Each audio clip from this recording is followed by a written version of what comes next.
आज मैं आप लोगों के समक्ष पूर्णमासी व्रत की कथा लेके आई हूँ। सबसे पहले मैं आपको ये बताना चाह रही हूँ कि पूर्णमासी व्रत किसे करना चाहिए, क्यों करना चाहिए और इसके करने से क्या फल होता है। तो पूर्णमासी व्रत की कथा विधि सहित। वक्रतुंड महाकाय सूर्यकोटि समप्रभाय निर्विघ्नं कुरु मे देव सर्वकार्येषु सर्वदा। बोलो श्री गणेश भगवान की जय, शिव शंकर भगवान की जय, माता पार्वती की जय। प्रत्येक मास की पूर्णमासी को पूर्ण चंद्रमा का और सूर्य का तथा श्री सत्यनारायण का व्रत किया जाता है। यह पूर्णमासी के हेतु चंद्रोदय व्यापनी ली जाती है। इसमें वेद पुराण, देव पूजन, तीर्थ स्नान और दान पुण्य करने से पुण्य मिलता है। यदि इस दिन चित्रा नक्षत्र हो तो तरह तरह के वस्त्र दान करने से स्त्रियों को सौभाग्य की प्राप्ति होती है, सौभाग्य में वृद्धि होती है। संतान की प्राप्ति व सौभाग्य की वृद्धि के लिए स्त्रियों को 32 पूर्णमासियों का व्रत करना चाहिए। यूँ तो किसी भी पूर्णमासी से आरंभ किया जा सकता है, परंतु यदि इसे मार्गशीर्ष से प्रारंभ किया जाए तो यह अति उत्तम होगा। पूजन विधि। पूर्णमासी व्रत धारण करने वाले पुरुषों व स्त्रियों को प्रातः काल ब्रह्म मुहूर्त में उठकर स्नान आदि करके संध्या वंदन, पूजा तथा नित्य कर्म करना चाहिए। आटे के चौक का पूरा कर केले का मंडप बनाकर तत्पश्चात पवित्र स्थान में आटे से चौक पूर कर केले का मंडप बनाकर शिव पार्वती की पार्थिव प्रतिमा, मिट्टी की मूर्ति बनाकर स्थापित करें। उसके बाद नवीन वस्त्र, नया वस्त्र धारण करके आसन पर पूर्व दिशा की ओर मुख करके बैठ जाएं तथा हाथ में जल लेकर संकल्प करें। उसके बाद गणेश जी का आवाहन कर पूजन करें, फिर कलश पूजन करें और चंदनादि समर्पित करें। गंध, अक्षत आदि के द्वारा घंटा बजाकर प्रभु को प्रणाम निवेदन करें, दीपक को प्रणाम करें, पुष्प अक्षत आदि से पूजन करें और खुद को पवित्र करने के लिए ये मंत्र भी बोला जा सकता है।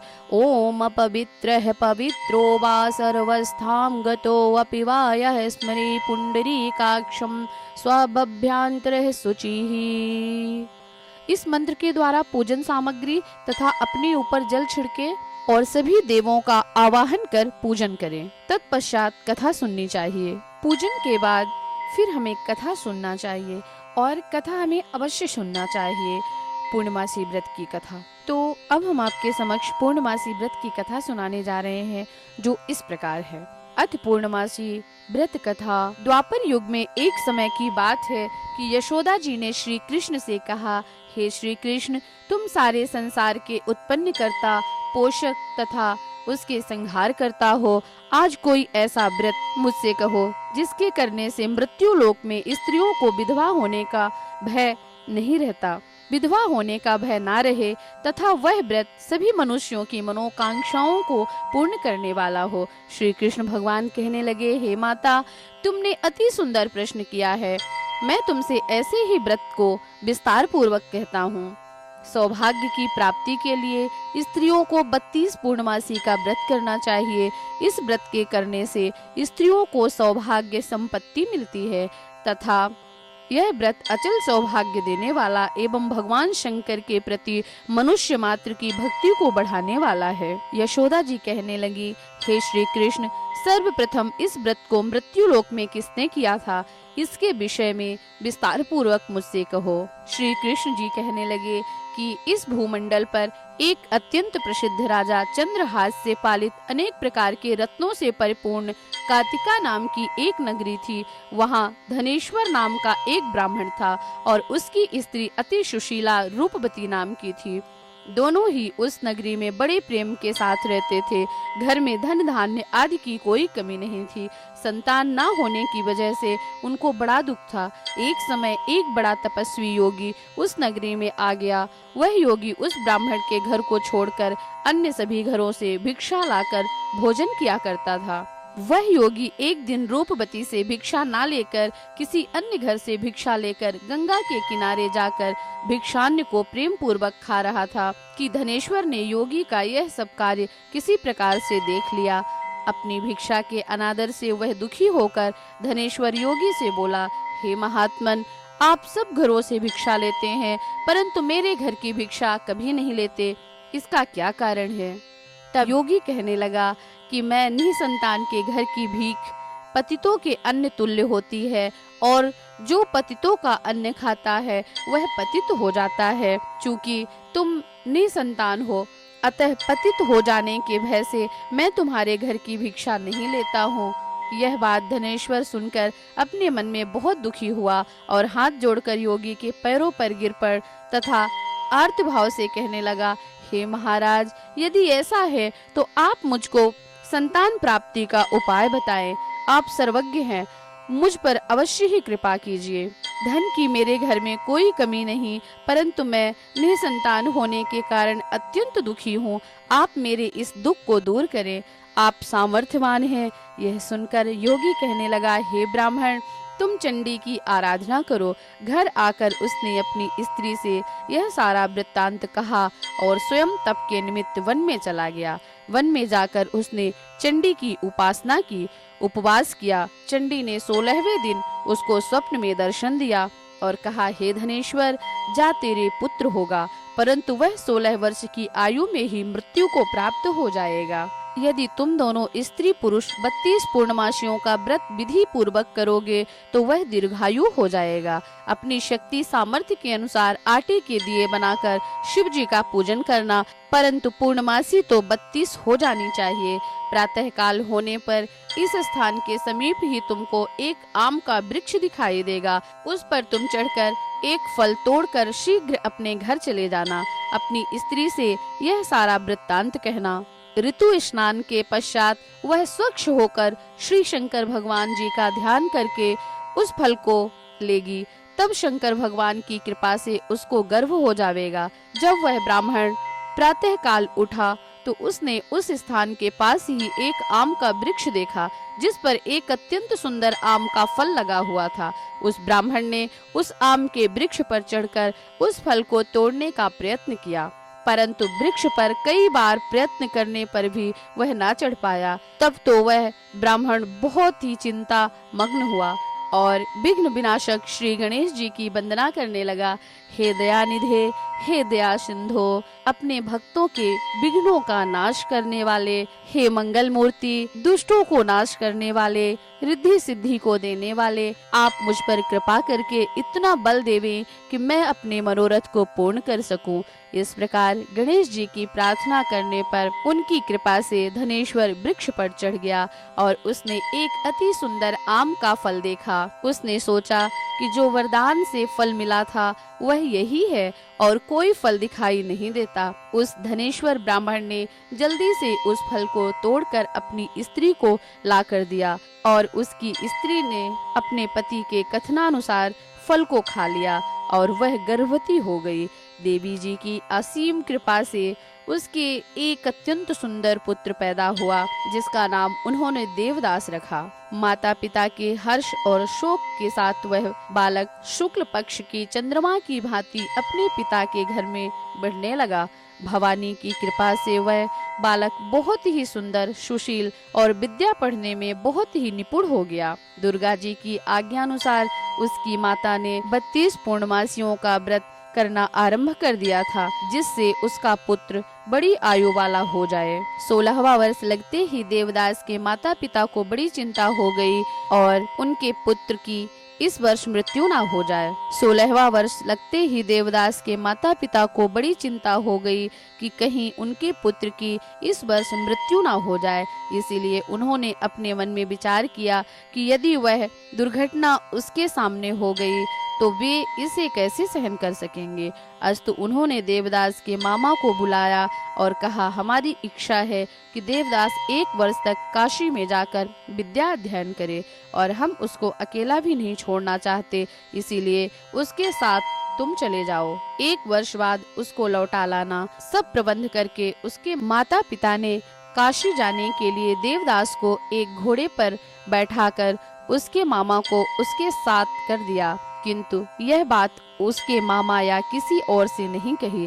धनेश्वर ने सपत्नी अपने पुत्र की मंगल कामना तथा दीर्घायु के लिए भगवती दुर्गा की आराधना और पूर्णमासियों का व्रत करना आरंभ कर दिया। इस प्रकार बराबर 32 पूर्णमासी का व्रत पूरा किया। कुछ समय बाद एक दिन वह दोनों मामा और भांजा मार्ग में रात्रि बिताने के लिए किसी ग्राम में ठहरे हुए थे। उसी दिन गांव में एक ब्राह्मण की अत्यंत सुंदरी, सुशीला, विदुषी और गुणवती कन्या का विवाह होने वाला था। जिस धर्मशाला के अंदर वर और उसकी बारात ठहरी हुई थी, उसी धर्मशाला में देवदास और उसके मामा भी ठहरे हुए थे। संयोगवश जब कन्या को तेल आदि चढ़ाकर मंडप आदि का कृत्य किया गया तो लग्न के समय वर को धनुर्वात हो गया। अस्तु वर के पिता ने अपने कुटुंबियों से परामर्श करके निश्चय किया कि यह देवदास मेरे पुत्र जैसा ही सुंदर है, मैं इसके साथ ही लग्न करवा दूंगा और बाद में विवाह के अन्य कार्य मेरे लड़के के साथ हो जाएंगे। ऐसा सोचकर देवदास के मामा से जाकर बोला कि तुम थोड़ी देर के लिए अपने भांजे को हमें दे दो, जिससे विवाह के लग्न का सब कार्य सुचारू रूप से हो सके। तब उसका मामा कहने लगा कि जो कुछ भी मधुपर्क आदि कन्यादान के समय वर को प्राप्त होंगे वह सब आप हमें दे देना, तो मेरा भांजा इस बारात का दूल्हा बन जाएगा। यह बात वर के पिता को स्वीकार कर लेने में कोई समस्या नहीं हुई और फिर उसने अपना भांजा वर बनाने को भेज दिया और उसके साथ विवाह कार्य सब रात्रि में विधि पूर्वक संपन्न हो गया। पत्नी के साथ वह भोजन ना कर सका और अपने मन में सोचने लगा कि ना जाने यह किसकी स्त्री होगी। वह एकांत में इसी सोच में गर्म श्वास छोड़ने लगा तथा उसकी आंखों में आंसू भी आ गए। तब बधू ने पूछा कि क्या बात है, आप इतने उदासीन व दुखी क्यों हो रहे हैं? तब उसने सब बात जो वर के पिता व उसके मामा में हुई थी उसने सब बताई। तब कन्या कहने लगी कि यह ब्रह्म विवाह के विपरीत है, यह कैसे हो सकता है? देव, ब्राह्मण और अग्नि के सामने मैंने आपको ही अपना पति बनाया है, इसीलिए आप ही मेरे पति हैं। मैं आपकी ही पत्नी रहूंगी, किसी अन्य की कदापि नहीं। तब देवदास ने कहा, ऐसा मत करिए, क्योंकि मेरी आयु बहुत थोड़ी है, मेरे बाद आपकी क्या गति होगी। पहले इन बातों को अच्छी तरह विचार लो। परंतु वह दृढ़ विचार वाली थी। वह बोली कि जो आपकी गति होगी वही मेरी भी गति होगी। हे स्वामिन, आप उठिए और भोजन करिए, आप निश्चय ही भूखे होंगे। इसके बाद देवदास और उसकी पत्नी ने भोजन किया तथा शेष रात्रि भर वे सोते रहे। प्रातःकाल 4 बजे देवदास ने अपनी पत्नी को 3 नगों से जड़ी हुई एक अंगूठी दी, एक रुमाल दिया और बोला, हे प्रिय, इसे लो और संकेत समझकर स्थिर चित्त हो जाओ। मेरा मरण और जीवन जानने के लिए एक पुष्प वाटिका बना लो, उसमें सुगंधी वाली एक नव मल्लिका लगा लो, उसको प्रतिदिन जल से सींचा करना और आनंद के साथ खेलो कूदो तथा उत्सव मनाओ। जिस समय और जिस दिन मेरा प्राणांत होगा तो ये फूल सूख जाएंगे और जब ये फिर से हरे हो जाएं तो जान लेना कि मैं जीवित हूँ। यह बात निश्चय करके समझ लेना, इसमें कोई संशय नहीं है। यह समझाकर वह चला गया। प्रातः काल होते ही वहाँ पर बाजे गाजे बजने लगे और जिस समय विवाह के कार्य समाप्त करने के लिए वर तथा सब बाराती मंडप में आए तो कन्या ने वर को भली प्रकार देखकर अपने पिता से कही कि यह मेरा पति नहीं है, जिसके साथ रात्रि में मेरा पाणिक ग्रहण हुआ था, इसके साथ मेरा विवाह नहीं हुआ है। यदि यही है तो ये बताए कि मैंने इनको क्या दिया है। मधुपर्क और कन्यादान के समय जो मैंने भूषणादि दिए थे उन्हें दिखाएं तथा रात्रि में मैंने इनसे क्या गुप्त बात कही थी वह सब सुनावें। उसके कहे अनुसार वर को बुलाया गया। कन्या की यह सब बातें सुनकर वह कहने लगा कि मैं कुछ नहीं जानता। इसके पश्चात लज्जित होकर वह अपना सा मुंह लेकर चला गया और सारी बारात भी अपमानित होकर वहां से लौट आई। श्री कृष्ण भगवान बोले, हे माता, इस प्रकार देवदास काशी विद्या अध्ययन के लिए चला गया। जब कुछ समय बीत गया तो काल से प्रेरित होकर एक सर्प रात्रि के समय उसको डसने के लिए वहां आ गया। उस विषधर के प्रभाव से उसके शयन का स्थान चारों ओर से विष की ज्वाला से विषैला हो गया, परंतु व्रतराज के प्रभाव से सर्प उसको काटने ना पाया, क्योंकि उसकी माँ ने पहले ही 32 पूर्णमासियों का व्रत कर रखा था। इसके बाद मध्याह्न के समय स्वयं काल वहां पर आया और उसके शरीर से उसके प्राणों को निकालने का प्रयत्न करने लगा, जिससे वह मूर्छित होकर पृथ्वी पर गिर पड़ा। भगवान की कृपा से उसी समय श्री पार्वती जी के साथ श्री शंकर भगवान वहां पर आ गए। उसकी मूर्छित दशा देखकर श्री पार्वती जी ने भगवान शंकर जी से कहा, हे महाराज, इसकी माता ने पहले 32 पूर्णमासी का व्रत किया था, जिसके प्रभाव से हे भगवान आप इसको प्राण दान दें। भवानी के कहने पर भक्त वत्सल भगवान शिव जी ने उसको प्राण दान दे दिया। इस व्रत के प्रभाव से ही काल को छोड़ देना पड़ा और वह स्वस्थ होकर बैठ गया। उधर उसकी स्त्री उसके काल की प्रतीक्षा किया करती थी। जब उस पुष्प वाटिका में पत्र पुष्प कुछ भी नहीं रहे तो उसको अत्यंत आश्चर्य हुआ, और जब वह वैसे ही फिर हरी भरी हो गई तो वह जान गई कि वह जीवित हो गए हैं। यह देखकर वह बहुत प्रसन्न हुई और अपने पिता से कहने लगी कि हे पिताजी, मेरे पति जीवित हैं, आप उनको ढूंढिए। 16वां वर्ष व्यतीत हो गया। तब देवदास भी अपने मामा के साथ काशी से चल दिया। इधर उसके ससुर उसको ढूंढने के लिए अपने घर से जाने वाले थे कि वह दोनों मामा और भांजा वहीं पर आ गए। उसको आया देखकर उसका ससुर भी बड़ी प्रसन्नता के साथ अपने घर में उसे ले आया। उस समय नगर के निवासी भी वहां इकट्ठे हो गए और सब ने निश्चय किया अवश्य ही इसी बालक के साथ उस कन्या का विवाह हुआ था। उस बालक को जब कन्या ने देखा तो पहचान लिया और कहा कि यह तो वही है जो संकेत करके गया था। तदुपरांत सभी कहने लगे कि अच्छा हुआ जो यह आ गया, और सब नगरवासियों ने खुशी मनाई। कुछ दिन पश्चात देवदास अपनी पत्नी तथा मामा के साथ अपने ससुर के घर से बहुत सा दान दहेज में लेकर अपने घर के लिए चला गया। गांव में आने पर तो कई लोगों ने उसको देखकर उसके माता पिता को पहले ही जाकर खबर दे दिया कि तुम्हारे पुत्र देवदास अपनी पत्नी और मामा सहित आ रहे हैं। ऐसा समाचार सुनकर पहले तो उन्हें विश्वास नहीं हुआ, किंतु जब और लोगों ने भी आकर उनकी इस बात का समर्थन किया तो उनको बड़ा आश्चर्य हुआ। लेकिन थोड़ी देर में देवदास ने आकर अपने माता पिता के चरणों में आकर अपना सिर रखकर उन्हें प्रणाम किया, और उसकी पत्नी ने भी अपने सास ससुर के पैरों को स्पर्श किया। तो माता पिता ने अपने पुत्र और पुत्र वधू को हृदय से लगा लिया और दोनों की आंखों में प्रेम के अश्रु बह चले। अपने पुत्र और पुत्र वधू के आने की खुशी में धनेश्वर ने बड़ा भारी उत्सव किया और ब्राह्मणों को बहुत सी दान दक्षिणाएं देकर प्रसन्न किया। श्री कृष्ण भगवान जी कहने लगे, इस प्रकार धनेश्वर 32 पूर्णमासियों के व्रत के प्रभाव से पुत्रवान हो गया। जो भी स्त्रियां इस व्रत को करती हैं वे जन्म जन्मांतर में वैधव्य को नहीं भोगती और सदैव सौभाग्यवती रहती हैं।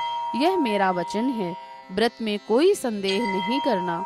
यह व्रत पुत्र पौत्रों को देने वाला तथा संपूर्ण मनोकामनाओं को पूर्ण करने वाला है। 32 पूर्णमासियों के व्रत करने से व्रती की सब इच्छाएं भगवान शिव जी की कृपा से पूर्ण हो जाती हैं।